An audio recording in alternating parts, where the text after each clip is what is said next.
وزیر خارجہ نے استفسار کیا کہ کیا یہ محض دباؤ ڈالنے کی ایک بھونڈی حکمت عملی ہے یا پھر کسی تقریب کار کی کارستانی جو ایک بار پھر امریکی صدر کو ایک نئی دلدل میں دھکیل رہی ہے۔ ان کا مزید کہنا تھا کہ وجوہات کچھ بھی ہوں، نتیجہ ہمیشہ ایک ہی رہتا ہے اور وہ یہ کہ ایرانی کبھی دباؤ کے آگے جھکتے نہیں ہیں۔ یعنی اس نے کہا ہے کہ آپ جو مرضی آپ نے کرنا ہے آپ کر لیں، لیکن نتیجہ آپ کو ایک ہی دیکھنے کو ملے گا کہ ایران جو ہے وہ کبھی بھی آپ کے دباؤ میں آپ کے آگے جھکے گا نہیں، آپ نے جو کرنا ہے آپ کر لیں۔ عباس عراقچی نے امریکی سینٹرل انٹیلیجنس ایجنسی CIA کی جانب سے ایران کے میزائل ذخائر سے متعلق اندازوں کو بھی غلط قرار دے دیا۔ انہوں نے دعویٰ کیا کہ ہمارے میزائلوں کے ذخائر اور لانچرز کی صلاحیت 31 مارچ کے مقابلے میں 75% نہیں ہے، صحیح اعداد و شمار 120% ہیں۔ ایرانی وزیر خارجہ کا یہ بیان گزشتہ رات ابنائے ہرمز میں ایک امریکی اور ایران کے درمیان ہونے والے مختصر جھڑپ کے بعد سامنے آیا ہے۔ اسی کے ساتھ ساتھ آپ لوگوں کو بتاتا چلوں کہ متحدہ عرب امارات کی وزیر دفاع نے جمعہ کے روز social media platform X پر جاری بیان میں کہا ہے کہ ان کی فضائی دفاعی نظام نے ایران سے آنے والے 2 بیلسٹک میزائلوں کو اور 3 ڈرونز کو ناکارہ بنا دیا ہے۔ اب یہ کہنا ہے UAE کی وزارت دفاع نے کہا ہے۔ خبر رساں ادارے روٹرز کے مطابق اس واقعے میں 3 افراد معمولی زخمی بھی ہوئے ہیں۔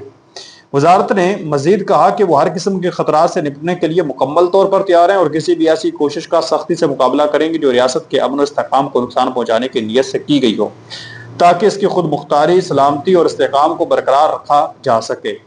اس کے قومی مفادات اور صلاحیتوں کا تحفظ یقینی بنایا جا سکے۔ کچھ لوگ ہوتے ہیں وہ کمنٹ سیکشن کے اندر آ کر کہتے ہیں کہ UAE کے اندر ہم رہ رہے ہیں، جہاں پر تو کوئی اٹیک نہیں ہوا۔ آپ ہو سکتا ہے کسی اور علاقے، اب میں جو ہے فرض کریں ہم لاہور کے اندر بیٹھے ہوئے ہیں، ایک مثال دے رہا ہوں، اگر اسلام آباد کے اندر کوئی دھماکہ ہو بھی جاتا ہے تو اس کی لاہور تک تو آواز تھوڑی آنی ہے، وہ تو ہمیں سوشل میڈیا کے تھرو یا کوئی TV چینلز پر خبر آنی ہے تو ہمیں پتہ چلنا ہے۔ اور UAE کے اندر ویسے بھی آپ جانتے ہیں کہ اجازت ہی نہیں ہے، کوئی بندہ فون پر خبر آگے پیچھے شیئر ہی نہیں کر سکتا اپنا پرائیویٹ سوشل میڈیا اکاؤنٹ کے اوپر، وہ فوری طور پر اس کو اٹھا لیتے ہیں۔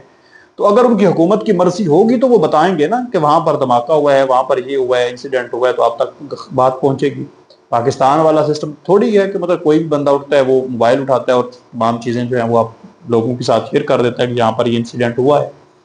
تو یہ اپنی بدنامی سمجھتا ہے اپنے آپ کو، اس حوالے سے وہ کہتا ہے کہ یہ ہمارے لیے اچھا نہیں ہے کہ اگر لوگوں تک یہ بات ہے، یہ ہمارے اندر یہاں پر یہ اٹیک ہوا ہے، لیکن خود وہ پھر بھی مان رہے ہیں کہ آج اٹیک ہوئے ہیں اور ہم نے انٹرسیپٹ کیا، لیکن پھر لوگ زخمی کیسے ہو گئے اگر آپ نے انٹرسیپٹ کر دیا؟ سوال یہ بھی پیدا ہوتا ہے۔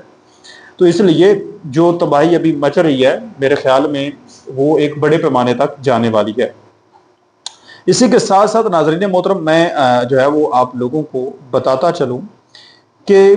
ایرانی پارلیمان کی قومی سلامتی کمیٹی کے رکن علی خضریان نے الزام عائد کیا ہے کہ متحدہ عرب امارات نے ایران کے خلاف جنگ کے دوران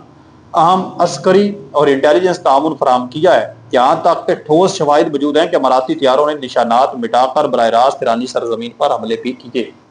وہ کہہ رہے ہیں کہ ہمیں کنفرم ہے کہ انہوں نے اپنے جہازوں سے نشان مٹائے، UAE کے جھنڈے اور تمام چیزیں، اور انہوں نے اٹیک کیے ہیں ایران کے اندر۔ وہ کہتے ہیں ہمارے پاس شواہد موجود ہیں۔ رکن پارلیمنٹ مزید کہا کہ اسلامی جمہوریہ ایران کی کردستان ریجن کے حوالے سے سیکیورٹی حکمت عملی میں اب متحدہ عرب امارات کو بھی شامل کر لیا گیا ہے، اور انہیں کسی بھی وقت اس بات کی توقع رکھنی چاہیے کہ جس طرح اربیل میں دشمن کے اڈوں کو نشانہ بنایا جا رہا ہے، اسی طرح امارات میں موجود اڈوں کو بھی نشانہ بنایا جائے گا۔ ان کے مطابق ایران اب متحدہ عرب امارات کو ہمسایہ ملک کے طور پر نہیں بلکہ ایک دشمن ٹھکانوں کے طور پر دیکھتا ہے۔ گزشتہ 2 ماہ کے دوران جنگ کے آغاز کے بعد ایران متعدد بار ڈرون اور میزائل حملوں کے ذریعے اماراتی اڈوں اور دیگر مقامات کو نشانہ بھی بنا چکا ہے۔ اسی کے ساتھ ساتھ ناظرین محترم، ایران کے وزیر خارجہ عباس عراقچی نے کہا ہے کہ اگر تم شیر کے دانت نکلے ہوئے دیکھو تو اسے شیر کی مسکراہٹ سمجھنے کی غلطی کبھی مت کرنا۔ یہ ایک مشہور عربی کہاوت ہے، ایک شعر ہے آپ کہہ لیں، یہ انہوں نے استعمال کیا ہے، اور اس کا مطلب یہ ہے کہ ایران کی خاموشی یا سفارتی بات چیت کو اس کی کمزوری نہ سمجھا جائے۔ اگر ہم بات چیت کر رہے ہیں تو اس کا مطلب یہ نہیں ہے کہ ہم ڈر گئے ہیں۔ شیر جب دانت دکھاتا ہے تو وہ حملہ کرنے والا ہوتا ہے، ہنسنے کے لیے دانت نہیں دکھاتا۔ یہ امریکہ کو خبردار کرنے کا ایک شاعرانہ مگر خوفناک انداز ہے ایران کا۔ یہ ناظرین محترم اب تک کی اہم ترین ڈیٹیلز تھیں جو میں نے آپ لوگوں کے ساتھ شیئر کی ہیں۔ اگر اسی طرح سے ایران نے اٹیک UAE کے اوپر جاری رکھے تو آپ جانتے ہیں تو پھر UAE کے جو آئل کی تنصیبات ہیں، کنویں ہیں، جس طرح سے فجیرہ آئل تنصیبات پر بھی اٹیک کیا گیا، تو اس کا بچنا کچھ نہیں ہے، اور درہم جو ایسے جا رہا ہے یہ ایسے چلا جائے گا۔ اپنے میزبان غلام مصطفیٰ کو اجازت دے، ملتے ہیں ایک اور نئی ویڈیو میں، تب تک اللہ نگہبان۔